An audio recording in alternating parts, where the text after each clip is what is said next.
Hi అండి. Hi అండి. నమస్తే అండి. నమస్తే.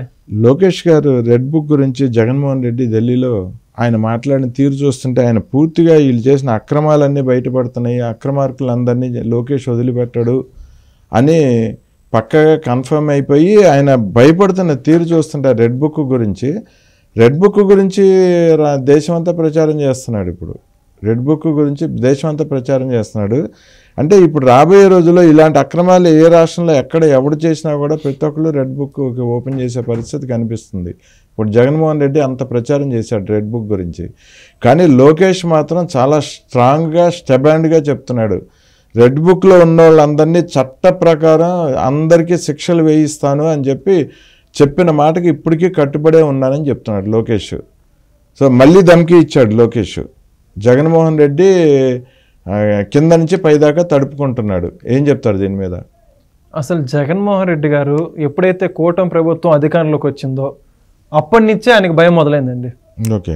ఆ రెడ్ బుక్ అనేది తలుచుకుంటేనే గడిచిన ఏదైతే కూటమి ప్రభుత్వం రాక ముందు రోజు వరకు రెడ్ బుక్ అంటే వాళ్ళు చాలా ఆషామాషిగా ఒక సాధారణ విషయంలాగా తీసుకున్నారు. ఒక్కళ్ళు కూడా లెక్క చేయలేదు. ఎన్నిసార్లు హెచ్చరించారండి తెలుగుదేశం పార్టీ నాయకులు, అప్పట్లో చంద్రబాబు నాయుడు గారు, లోకేష్ గారు, ప్రతి ఒక్కళ్ళు కూడా వద్దు, చట్టాన్ని అతిక్రమ ప్రవర్తించొద్దు, మీరు భవిష్యత్తులో రోజులు ఇలానే ఉండవని నొక్కి నొక్కి చెప్పారు వాళ్ళకి. అవును. ఒక్కడన్నా పట్టించుకున్నాడా? రెడ్ బుక్ అధికార మదం ఇవన్నీ ఏదైనప్పటికీ కూడా ఒక్కసారి కూడా చెవి పేర్లను పెట్టించుకోలేదు వాళ్ళందరూ కూడా. ప్రతి ఒక్కళ్ళు కూడా ఇప్పటి వరకు జగన్మోహన్ రెడ్డి గారు వాటన్నిటి లెక్క కూడా చేయలేదండి. అసలుకి ఏమవుద్దులే, మా ప్రభుత్వం వచ్చింది, ఎవరేం చేస్తారులే అన్న ఊహాగానంలో బతికారు. కానీ ఒక్కసారిగా పరిస్థితులు తలకిందయ్యి ప్రజల వాస్తవ నిర్ణయాలు, ఫలితాలు చూశాక వాళ్ళకి బ్రెయిన్ బ్లాంక్ అయిపోయింది. ఇంకా మమ్మల్ని కాపాడాలి ఎవరూ లేరు, ఏదో ఒక పని చేసినా తప్పించుకోవాలి, మా నాయకుల్ని మేము కాపాడుకోవాలి, తప్పించుకోవాలని చెప్పేసి ఏం చేయాలో తెలియక ఇంకా కావాల్సింది ఇంకా జనాల దృష్టికి తీసుకెళ్లడమే. ఆంధ్రప్రదేశ్ రాష్ట్రంలో జనాలు నమ్మే పరిస్థితి లేరు. ఎందుకంటే ఆంధ్రప్రదేశ్ రాష్ట్ర ప్రజలకి రెడ్ బుక్ ఏ సమయంలో వచ్చింది, దాంట్లో ఎవరెవరు ఉన్నారు, ఎలా లోకేష్ గారు దాన్ని ముందుకు తీసుకెళ్తున్నారు, రెడ్ బుక్ గురించి ఒక ఖచ్చితమైన అవగాహన ప్రజలకు ఉంది, అందరికీ ఉంది. ఇక్కడ ఎవరికి రెడ్ బుక్ గురించి కొత్తగా ప్రస్తావించిన అవసరం లేదు. కాబట్టి అంతా ఇక్కడ చేస్తే మా నాటకం మొత్తం బయటపడుతుంది అని, ఇక్కడ మా మాటలు చెల్లవని జగన్మోహన్ రెడ్డి గారికి తెలిసే నేషనల్ మీడియాలో ఏదో విధంగా దుష్ప్రచారం చేయాలని చెప్పేసి అక్కడికి వెళ్ళాడు. కానీ అక్కడ ప్రజలకు కూడా తెలుసు జగన్మోహన్ రెడ్డి గారు గడిచిన 5 సంవత్సరాలు ఎన్ని ఇబ్బందులు పెట్టారో వాటి తాలూకా అని తెలిసినప్పటికీ అందుకే జగన్మోహన్ రెడ్డి గారు చేసేదేం లేక ఒక ప్రెస్ కాన్ఫరెన్స్ పెట్టుకుని వచ్చారండి. ఇప్పుడు ఇదే జగన్మోహన్ రెడ్డి గారు ఒక్కసారన్నా అసెంబ్లీకి వచ్చి మాట్లాడిన పరిస్థితులు కూడా లేవు. ఎందుకంటే ఏదైతే ప్రభుత్వం అధికారంలో ఉన్నటువంటి నాయకులు ఉన్నారో, లీడర్ ఆఫ్ ది హౌస్ ఉన్నారో, వాళ్ళందరూ కూడా ఈ మాటలకన్నీ సమాధానం చెబితే ప్రజలందరూ కూడా అబద్ధం తెలిసిపోతుంది. ఎప్పటికీ తెలిసిపోయింది. కానీ అసెంబ్లీ సాక్షిగా అవన్నీ రికార్డు దృశ్యాలు ఉండడం జరుగుతుంది. ఎక్కడో పరువు పోగొట్టుకోవడం ఎందుకని చెప్పేసి ఒక స్క్రిప్ట్ ప్రిపేర్ అయ్యి ఆ స్క్రిప్ట్నే ఢిల్లీలో చదివచ్చారు తప్పితే అందులో ఎంత మేరకు వాస్తవాలని చెప్పేసి ప్రజలందరికీ కూడా తెలుసు. ఇంకోటి ఇక్కడ ఏం కోరుకుంటున్నారంటే ఆంధ్రప్రదేశ్ రాష్ట్ర ప్రజలు కానీ కొంతమంది తెలుగుదేశం కార్యకర్తలు కూడా లోకేష్ గారు కూడా ఢిల్లీ వెళ్ళి ఆ రెడ్ బుక్ గురించినటువంటి ఆవశ్యకత, రెడ్ బుక్ అంటే ఏంటి అని ఒకసారి ప్రెస్ మీట్ పెట్టాలని కోరుకుంటున్నారు.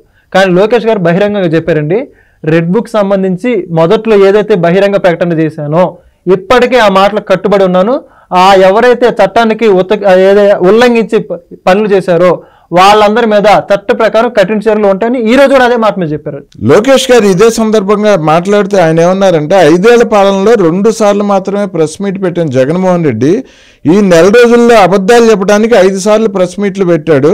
ఆ అబద్ధాలు ఏవో వచ్చి అసెంబ్లీలో మాట్లాడవయ్యా, అసెంబ్లీలో చెప్పవయ్యా, నీకు సమాధానం చెప్తాం, ప్రజలకు కూడా నువ్వు చెప్పే అబద్ధాలన్నీ తెలియజేస్తామని చెప్పి ఛాలెంజ్ విసురుతున్నాడు జగన్మోహన్ రెడ్డికి. అసలు జగన్మోహన్ రెడ్డి గారు గడిచిన 5 సంవత్సరాల్లో ఆయన ముఖ్యమంత్రి హోదాలో ఉన్నప్పుడు ఎన్నిసార్లు ప్రెస్ మీట్ పెట్టారో ప్రజలందరూ కూడా చూశారు.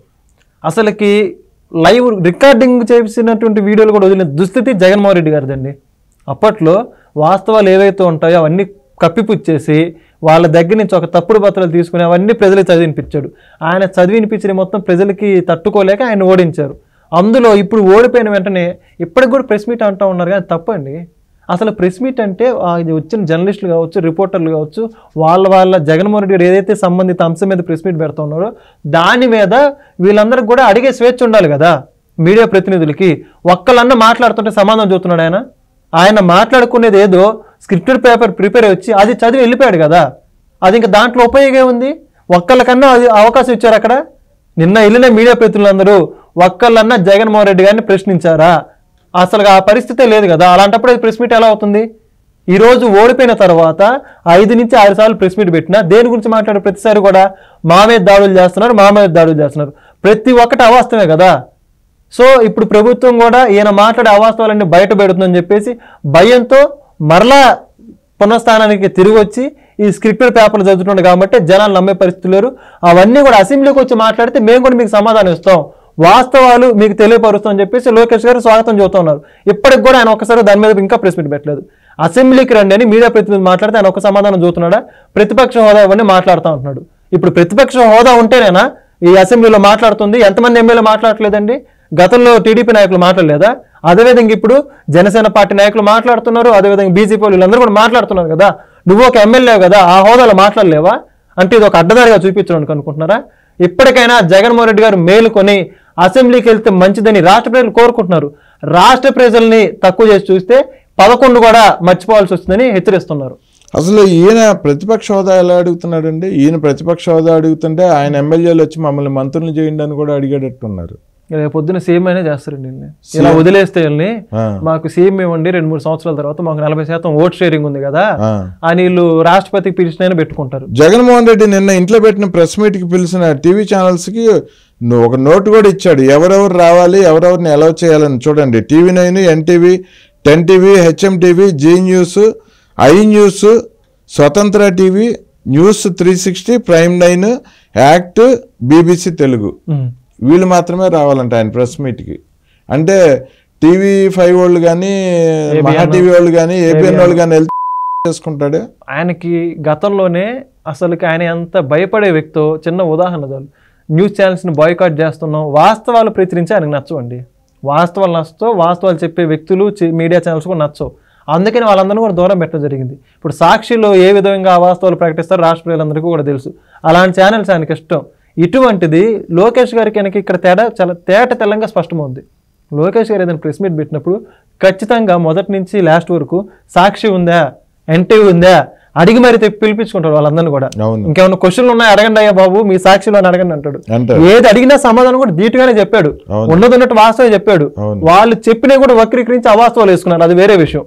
మొన్నటికి మొన్న తల్లికి వందనం గురించి నారా లోకేష్ గారు ఒక విద్యాశాఖ మంత్రిగా ఎంతమంది ఇంట్లో చదువుకునే పిల్లలు ఉంటే అంతమందికి ఖచ్చితంగా ఇస్తాము, దానికి ప్రణాళిక కూడా రచిస్తున్నాము, అతి కొద్ది రోజుల్లో ఆ హామీని అమలు చేస్తామని చాలా స్పష్టంగా అసెంబ్లీ రికార్డులో కూడా మాట్లాడడం జరిగింది. అటువంటి తీసుకొచ్చి సాక్షిలో ఎలా ప్రచురితం చేసిందండి? ఏ విధంగా వేసింది? ఒక మంత్రి మాట్లాడిన మాటలు వక్రీకరించి వేశారు, వాళ్ళ మీద చర్యలు ఉంటాయని నారా లోకేష్ గారు చెప్పారు. ఇట్లాంటి మీడియాని తెలిసిపోయి జగన్మోహన్ రెడ్డి ఏం సాధిద్దామని ఓటమి పాలని ఇంకా ఆయన బుద్ధి రాలేదంటే ఏం ఇవన్నీ ఎటు దారి తీస్తున్నాయి? అసలుకి ప్రజాస్వామ్యంలో మీడియాకి స్వేచ్ఛ లేదంటారా? ఇప్పుడు వీళ్ళు వచ్చినా కూడా ఏం చేస్తారు? మీరు మాట్లాడిన మాటలాగా చెప్పేది మీలాగా మీ ఛాన్స్లో ఎడిటింగ్లు వచ్చేసారు కదా, ఫేక్ ఎడిటింగ్లు. సో అందుకని చెప్పేసి ఆయనకు వాస్తవాలు చెప్పే వ్యక్తులు నచ్చరు కాబట్టి ఆయన ఛాన్స్ ఆయన పిలిపించుకున్నాడు. ఇంకా ఆయన ఏదైతే స్క్రిప్టెడ్ మనుషులు ఉన్నారో ఆ యొక్క పరదాల మధ్యలో ఉన్నట్టు ఆ వ్యక్తుల మధ్యనే ఉన్నాడు కాబట్టి ఇంకా భవిష్యత్తు దానికి మూల్యం ఆయనే చెల్లించుకోక తప్పదు.